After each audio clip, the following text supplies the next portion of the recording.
এখন ওই যে গিরিপথের যে নিরাপত্তা যাদের দিয়েছিলেন নবীজি, যেহেতু জানা ঘটনা, এই জন্যই জানাগুলো বলবো না, অজানা কথা কিছু বলবো। তাহলে আব্দুল্লাহ বিন জুবায়ের রাদিয়াল্লাহু তাআলা আনহুর নেতৃত্বে 50 জন তীরন্দাজকে যে গিরিপথ গোপন রাস্তা এই ওহদের ময়দানে ঢোকার, নবীজি বলেছিলেন খবরদার এই পথটা যেন তোমরা ছেড়ো না যুদ্ধ শেষ না হওয়া পর্যন্ত। আব্দুল্লাহ বিন জুবায়ের দেখলেন যে ময়দান তো আমরা দখলে নিয়েই নিয়েছি, প্রায় সবাই তো পালিয়ে যাচ্ছে, ঢাল তরবারি সব ফেলে দিয়ে দৌড় দিচ্ছে কাফেররা, তো আমাদের দখলেই। এই জন্য তিনি কি করলেন, তীরন্দাজ যে 50 জন তাদেরকে ডাকলেন, তোমরা সবাই চলে এসো, আর আমাদের এখানে নিরাপত্তা দেওয়ার দরকার নেই, কারণ ময়দান তো আমাদের দখলে। কিন্তু আপনারা জানেন কাফেররা যে অর্ধেক সৈন্য কোথায় লুকিয়ে রাখছে বলেন তো?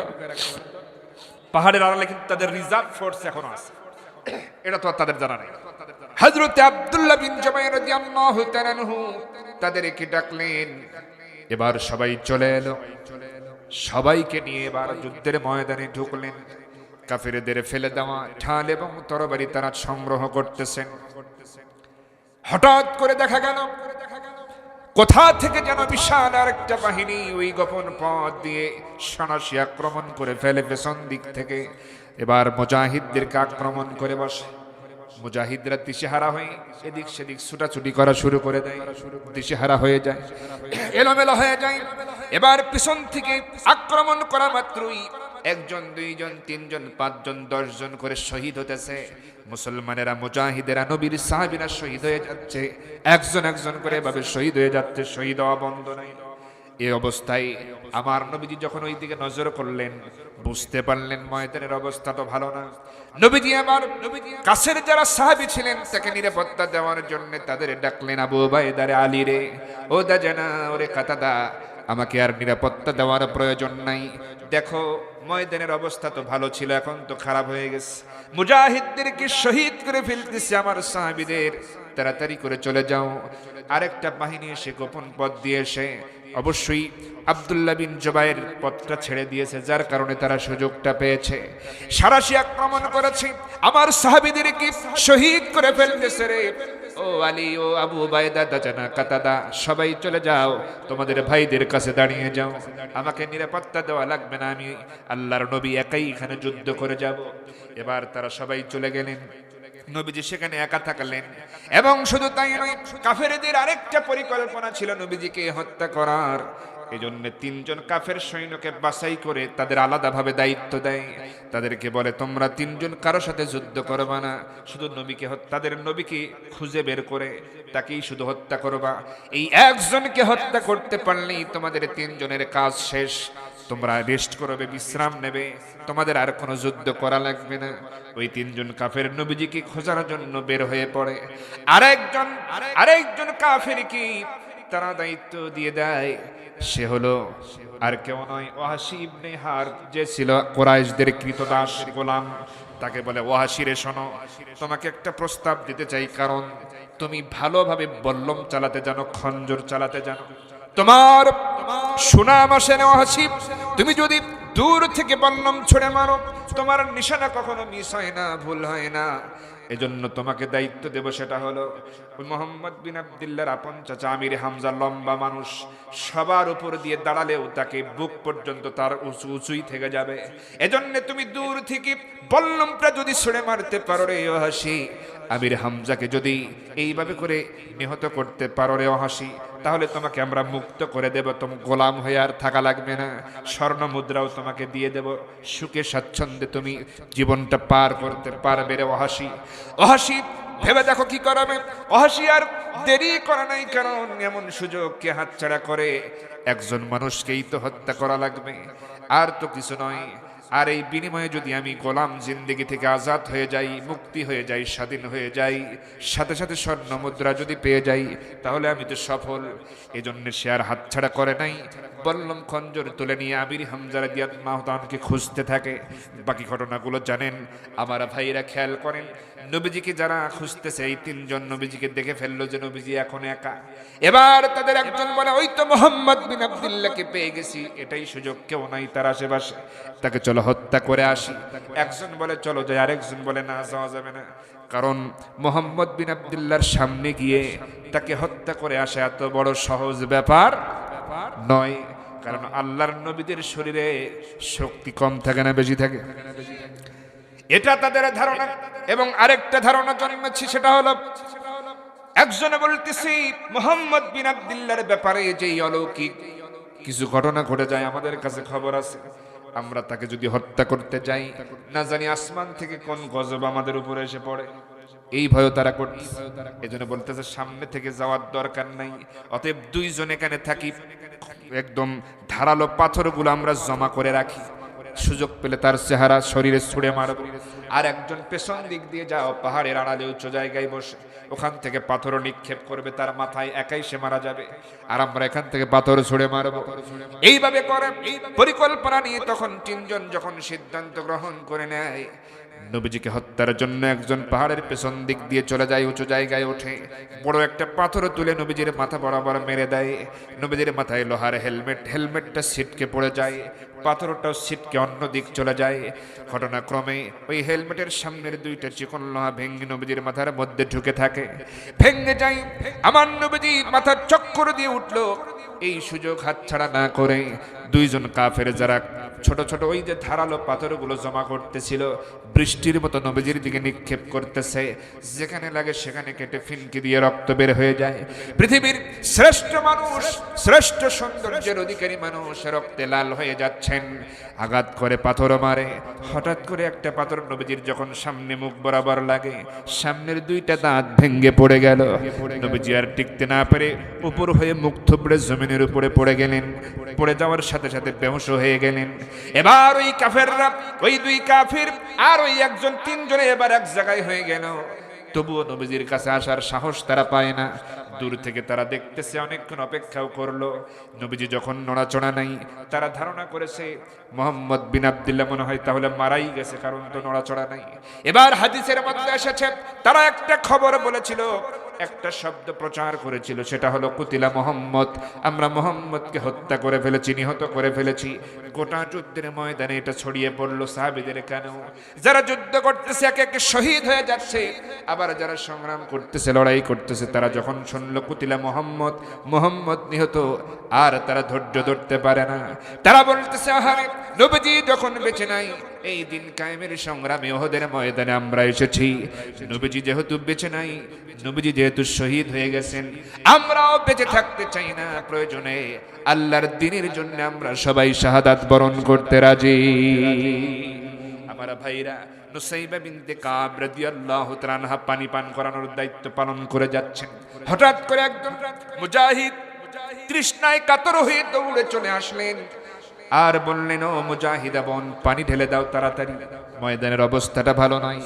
এবার এই পানি দেওয়া আর খাওয়ার ফাঁকেই কয়েকটা কথা হয়ে গেল দুজনের মধ্যে।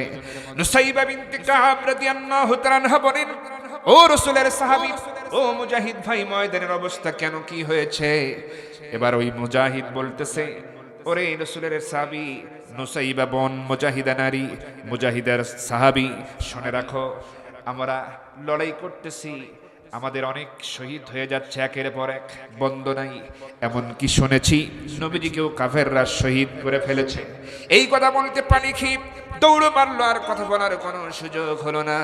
নুসাইবা রাদিয়াল্লাহু তাআলা আনহা এই কথা শুনে তিনি চমকে গেলেন, আর দেরি করতে পারলেন না, ধৈর্যও ধরতে পারলেন না। তিনি ভাবলেন, আহারে, নবীজি বেঁচে নাই, আর খামোখা আমি এখানে পানি পান করানোর দায়িত্ব পালন করে লাভ কি? আমার ভাইরা, এই নুসাইবার ব্যাপারে আরো কিছু তথ্য আপনাদের দিয়ে দেই। ইনি হচ্ছেন সেই নারী, যিনি ওই জাহিলিয়াতের সময় ছোটবেলা থেকে সব যুদ্ধে তিনি পারদর্শী ছিলেন।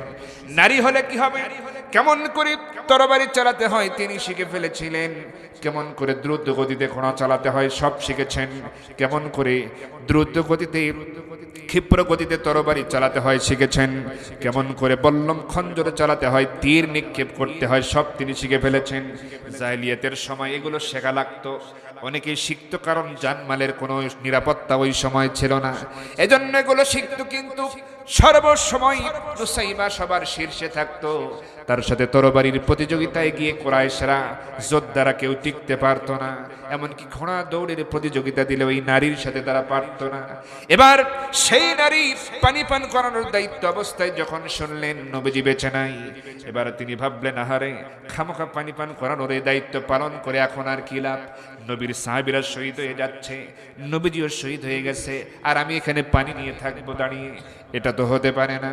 আমি আমার ভাইরা খেয়াল করে, নুসাইবা রাদিয়াল্লাহু তাআলা আনহা গ্লাসটা ছুঁড়ে ফেলে দিলেন, হাতের পানির জগ সেটাও ছিটকে ফেলে দিলেন, একটা তরবারি হাতের মধ্যে নিলেন, দ্রুতগামী ঘোড়ার উপরে লাফ দিয়ে চললেন, ক্ষিপ্র গতিতে ঘোড়াটাকে চালায়া দিলেন একেবারে যুদ্ধের ময়দানের ভেতরে শত্রুদের মধ্যে, এবং তার দুর্বার গতিতে তার তরবারি চলতে থাকলো। কুরাইশ যোদ্ধারা তার তরবারির সামনে যেই আসে সেই দ্বিখণ্ডিত হয়ে যায়, যেই আসে সেই দ্বিখণ্ডিত হয়ে যায়, কেউ টিকতে পারতেছে না। হঠাৎ করে কুরাইশদের মধ্যে কেউ কেউ যখন তাকে চিনে ফেলেছে, এবার তারা চিৎকার করে বলতেছে, সর্বনাশ, এটা তো আব্দুল্লাহ বিন কাবের বোন নুসাইবাকে দেখতে পাচ্ছি। সর্বনাশ, এই নারী তো সাংঘাতিক নারী, এই মহিলা সাংঘাতিক মহিলা, তার তরবারির সামনে গিয়ে কেউ টিকতে পারে নাই। সেই নারী এসেছে জিহাদের ময়দানে, যুদ্ধের ময়দানে এসে তরবারি ধরেছে, এর সামনে তো যাওয়াই যাবে না। চিৎকার করে বলতেছে, ও কুরাইশ যোদ্ধারা, জীবন নিয়ে যদি পালিয়ে যেতে চাও, জীবন নিয়ে যদি বাঁচতে চাও, তাড়াতাড়ি পালিয়ে যাও, জান যদি বাঁচাতে চাও তাড়াতাড়ি পালিয়ে যাও, এই নারীর সামনে পড়ো না। এই নারী হলে কি হবে? তার তরবারি চালানোর দৃশ্য বড় ভয়ঙ্কর, চোখেই দেখা যায় না। এবার এই কথা শোনা মাত্রই দুর্বল যোদ্ধা যারা ছিল তারা দৌড় মারা শুরু করে দিল। আল্লাহ পাক তাদের ভিতরে ভয় ঢুকাইয়া দিলেন। সুবহানাল্লাহ।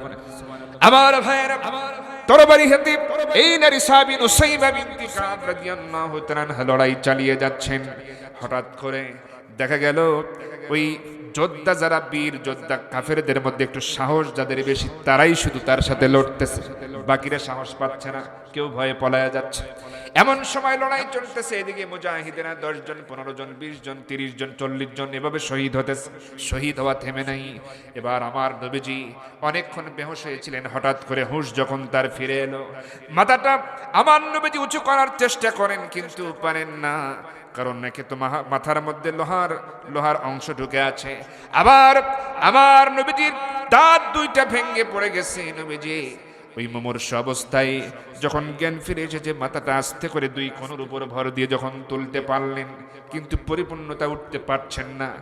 ওই 2 কোণের উপর ভর দিয়ে সামনের দিকে যখন তাকালেন, প্রথম তাকানোই, প্রথম নজর যখনই দিলেন, তিনি দেখতে পেলেন ওই নারী সাহাবী নুসাইবা তরবারি হাতে কাফেরদের সাথে লড়ে যাচ্ছে। সুবহানাল্লাহ। আমার ভাইরা, এই দৃশ্য দেখা মাত্রই আমার নবীজি মনে মনে নিজেই প্রশ্ন জাগ্রত হলো তার ভিতরে, আহারে, আমি তো নুসাইবাকে পানি পান করানোর দায়িত্ব দিয়েছিলাম তাবুর কাছে, সে কি করে যুদ্ধের ময়দানে এলো, তরবারি হাতে লড়াই করতেছে, কারণ কি? এই কথা নবীজির মনে প্রশ্ন জাগলো। মুহূর্তের মধ্যে জবাবটাও তিনি পেয়ে গেলেন। তিনি ভাবলেন, মনে হয় এই যে আমি এতক্ষণ বেহুশ হয়ে পড়েছিলাম, অবশ্যই কাফেররা মিথ্যে কোনো গুজব ছড়িয়ে দিয়েছে, আমি বেঁচে নাই, আমি নিহত হয়ে গেছি, এমন খবর মনে হয় কাফেরেরা ছড়িয়ে দিয়েছে। আর আমার নিহত হওয়ার খবর শুনে অবশ্যই এই নুসাইবা এই কাজ করেছে। যখন আমার নিহত হওয়ার খবর তার কানে গেছে, আর সে ধৈর্য ধরতে পারে নাই, এই জন্যই মনে হয় লড়াইয়ের ময়দানে এসেছে। আহারে, নুসাইবা নারী হলে কি হবে, তার তরবারি চালানো কতই না সুন্দর, কত সুন্দরভাবে সে যুদ্ধ করতে পারে, এরকম মনের মধ্যে নবীজি ভাবতেছেন। হঠাৎ করে নবীজি দেখতেছেন কোথা থেকে যেন একটা গ্রুপ আসলো, বেশ কয়েকজন কাফের তাকে ঘিরে ধরলো, লড়াই করতেছে, তাকে চতুর্দিক থেকে আঘাত করতেছে। নুসাইবা রাদিয়াল্লাহু তাআলা আনহা একাই সমস্ত আঘাতগুলো ফিরিয়ে দেওয়ার চেষ্টা করতেছেন, কিন্তু পারতেছেন না, কারণ এতগুলো লোকের আঘাত একা কিভাবে ফিরিয়ে দিবেন? যতগুলো পারতেছেন ফিরিয়ে দিচ্ছেন, আর মাঝে মাঝে ক্ষতবিক্ষত হচ্ছেন, আক্রান্ত হচ্ছেন। কিন্তু নুসাইবা রাদিয়াল্লাহু তাআলা আনহা মনে মনে সিদ্ধান্ত নিয়ে ফেললেন, হয় এখানে যুদ্ধ করতে করতে শহীদ হয়ে যাব, নবী হত্যার প্রতিশোধ নেব, আল্লাহর দিন জিন্দা করার জন্য, দিনকে কায়েমের জন্য শেষ পর্যন্ত লড়ে যাব, কিন্তু শেষ রক্তবিন্দু থাকা পর্যন্ত এই যুদ্ধের ময়দান থেকে আমি নুসাইবা পালিয়ে যাব না। সুবহানাল্লাহ। আমার ভাইরা, এমতো অবস্থায় যখন তিনি আক্রান্ত হচ্ছেন, ক্ষত বিক্ষত হচ্ছেন, আমার নবীজি এবার তিনি একটু বিষণ্ণ হয়ে গেলেন, আহারে চিন্তিত হয়ে গেলেন। এই তো ভালো যুদ্ধ করতেছে, হঠাৎ করে কারা আবার তাকে ঘিরে ধরলো, কুরাইশরা যোদ্ধারা। নবীজি এবার দেখতেছেন এরা তো নুসাইবাকে হত্যা করে ফেলবে, শহীদ করে ফেলবে, যেভাবে তারা চতুর্দিক থেকে ধরেছে, আঘাত করতেছে। নবীজি এবার দেরি না করে ওই অবস্থায় দুইটি হাত রব্বুল আলামিনের দরবারে তুললেন, বললেন, রব্বুল আলামিন, যে দৃশ্য দেখতে পাচ্ছি, নারী সাহাবী নুসাইবা এতক্ষণ যেই ভূমিকা পালন করেছে ইসলামের জন্য, দ্বীনের জন্য যেই ভূমিকা পালন করেছে, আর এখন যেই মুহূর্তটা আমার সামনে চোখে ধরা পড়েছে, এই কুরাইশরা কাফেররা তাকে হত্যা করার নিয়তে এমন ভাবে আঘাত করতেছে, সে তাকে শহীদ করে ফেলবে। আমি রাসূল তোমার দরবারে দোয়া করি, রব্বুল আলামিন এই কাফেররা যেন নুসাইবাকে শহীদ করতে না পারে, তারে তুমি বাঁচায়া দিও। যখন তার স্বাভাবিক মওত হয়ে যাবে আর কিয়ামতের ময়দানে নুসাইবা এবং তার পরিবার আমি রাসূলের সঙ্গে এক জান্নাতে থাকার তৌফিক দান করে দিও।